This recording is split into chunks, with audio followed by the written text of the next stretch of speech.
Have you ever met someone who used to smile all the time? Someone who cared deeply, trusted easily, and loved genuinely?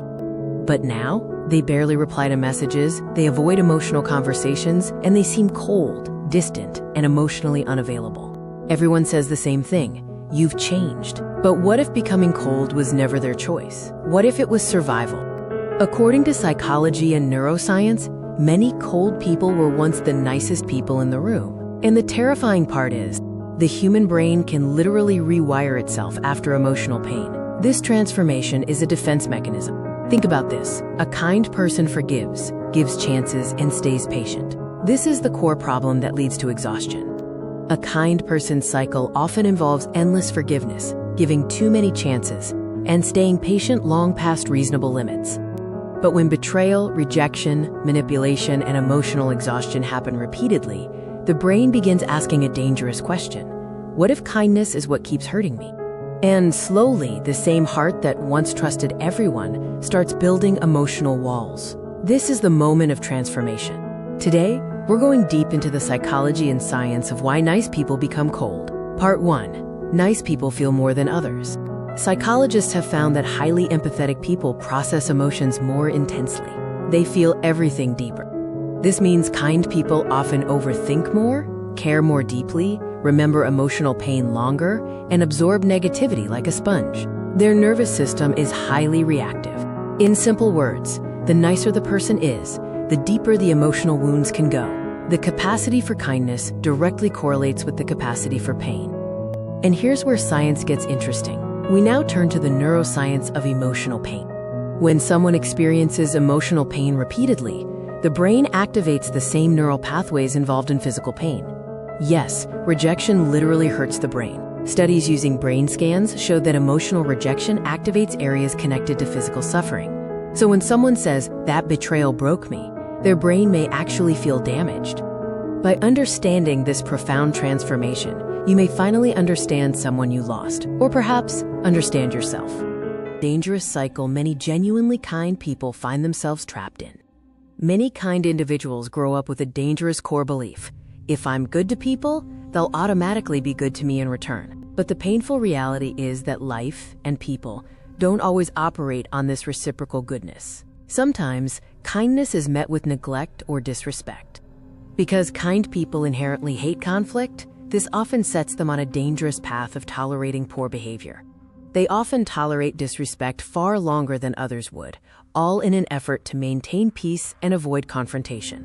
This avoidance leads to ignoring red flags, forgiving far too quickly, and giving endless chances, hoping things will eventually balance out. This cycle continues until one day, the emotional system simply crashes, much like a computer system overwhelmed beyond its capacity. Psychology has a name for this breakdown. It's called compassion fatigue. It's a profound depletion of emotional resources. Compassion fatigue occurs when a person gives emotional energy consistently for too long without receiving essential safety, appreciation, or support in return. Faced with this repeated emotional deficit, the brain eventually enters a crucial phase, protection mode, seeking to minimize further harm. This activation of protection mode is where the fundamental transformation from a kind, open person to a cold, closed one truly begins. Now let's look at the neuropsychological change that happens inside. It starts with a crucial realization about the brain's priorities. Most people don't realize that the brain's primary design is for survival and safety, not for constant happiness or emotional comfort. If repeated emotional openness consistently leads to pain, the brain must adapt by reducing emotional vulnerability to avoid future suffering. Neuroscientists call this critical coping mechanism defensive emotional detachment, a deliberate reduction of emotional investment to shield oneself. This detachment manifests in ways that are often misunderstood by others, but are clear signs of internal pain. This is why hurt people often use phrases like, "I don't care anymore," "I'm done trusting people," or "I feel numb." The truth is, they absolutely still care. Their mind has simply learned a painful lesson, that genuine caring feels far too dangerous.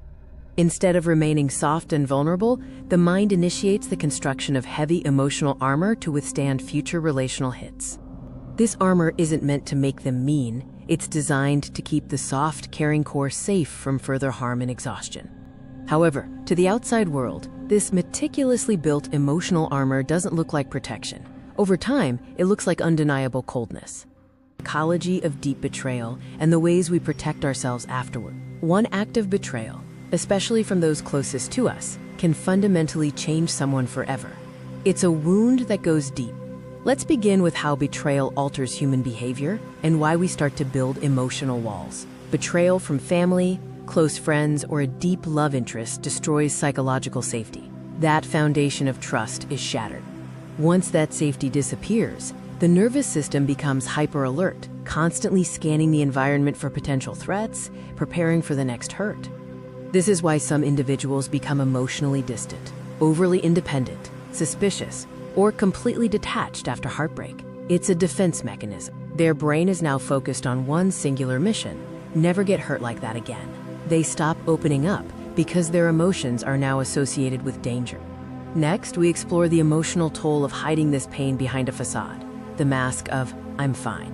One of the saddest psychological truths is that the nicest people often hide their pain the best. They smile while suffering and help others while feeling empty. Eventually, pretending becomes utterly exhausting.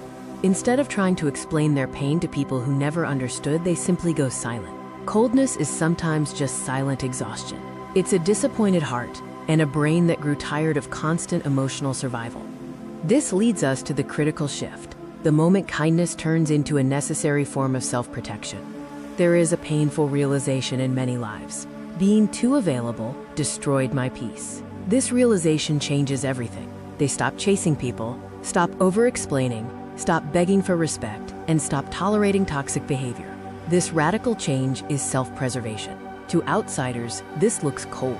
But healthy boundaries often appear rude to people who specifically benefited from your previous lack of boundaries. Remember this: not every cold person is toxic. Sometimes they are simply recovering. They are healing from the deep psychological trauma of betrayal. Deep betrayal initiates a profound psychological shift toward self-protection. Understanding these changes is the first step toward true recovery and healing. Emotional overload becomes too intense. The brain initiates this defense mechanism. It lowers emotional responsiveness to protect itself, similar to how the body goes numb during extreme physical pain. The mind says, if emotions hurt this much, shut them down. This is why some people suddenly feel profoundly different in their experience of the world. They might feel disconnected, emotionally empty, or unable to access their feelings. They might also become unable to trust others, or unable to feel excitement like they used to.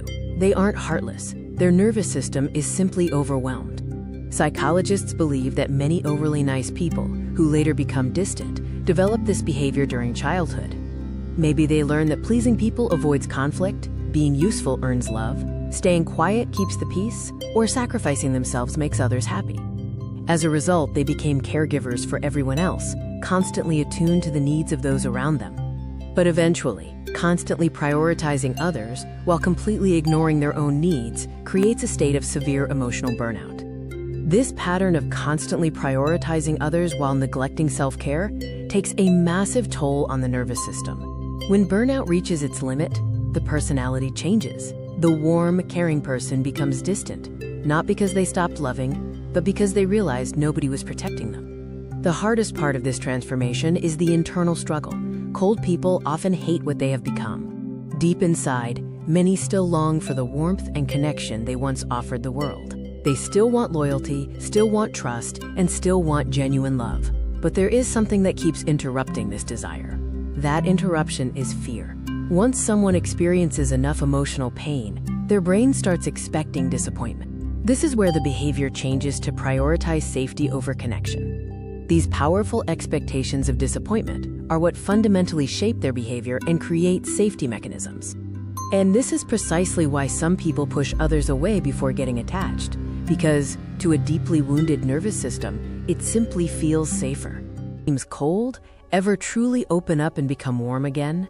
This is a question many people ask, especially those who love someone who has built strong emotional walls. The answer, rooted in human psychology, is profoundly hopeful. Can a cold person become warm again? Yes, they absolutely can. But this transformation hinges on a single, crucial factor.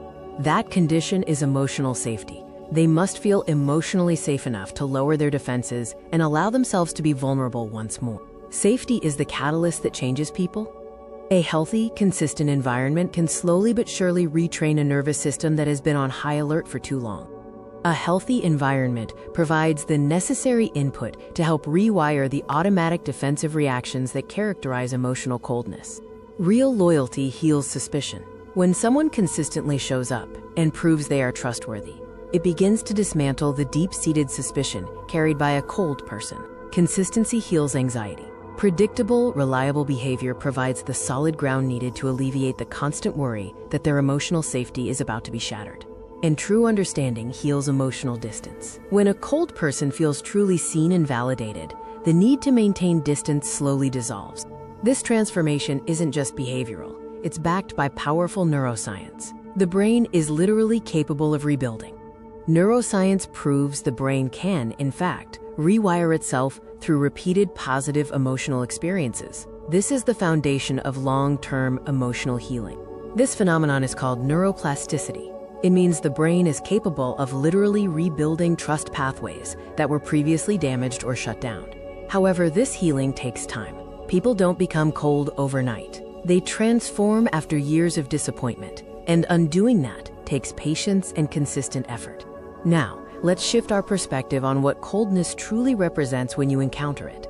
The next time someone seems cold, remember this: you may not be looking at a heartless person. You may be looking at someone who once cared too much, trusted too deeply, and loved too honestly. Life taught them a painful lesson. Soft hearts break easily. Coldness became a temporary shield to prevent further damage. The beautiful truth is that healing happens when someone learns that boundaries and kindness can exist together. You don't need to be heartless to protect yourself. The goal isn't to remove the defenses, but to learn how to defend your heart healthily. You don't have to become heartless to survive. You can maintain your warmth while establishing firm boundaries. You just have to stop giving your heart to people who repeatedly prove they will break it. If this video resonated with you or reminded you of someone you lost, leave a comment below with the phrase, "People change when pain changes them," and subscribe for more deep psychology videos.